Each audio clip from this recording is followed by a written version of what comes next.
From Saudi Arabia to Israel to NATO to the G7, we made extraordinary gains on this historic trip to advance the security and prosperity of the United States, our friends, and our allies. We paved the way for a new era of cooperation among the nations of the world to defeat the common enemy of terrorism and provide our children with a much more hopeful future.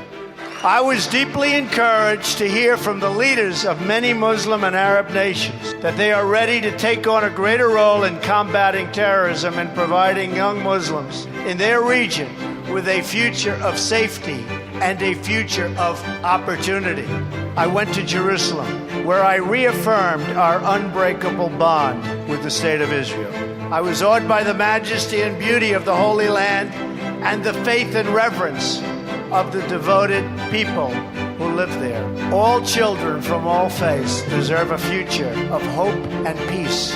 In Rome, I was inspired by the beauty and even more inspired by meeting with Pope Francis. Then I traveled to 2 summits. First, at a NATO summit in Brussels, where we agreed to improve the burden sharing among members of our alliance and to further confront the shared threat of terrorism.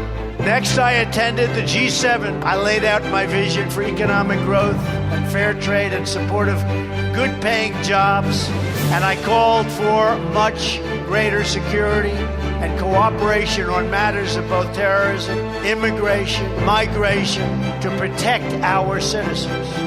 We concluded a truly historic week for our country. We traveled the world to strengthen long-standing alliances and to form a new partnership among nations devoted to the task of eradicating the terrorism that plagues our planet.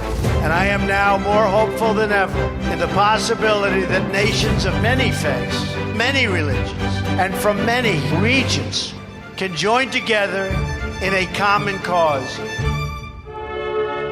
Well, there you have it. I am so glad you chose to be a part of OGARD Audio today. Do me a big favor and tell someone about the show. Maybe you can help with the cost of producing or the web hosting and the file storage of OGARDaudio.com. There are some Amazon links on my homepage. Thanks again. This is John Haynes. May God richly bless.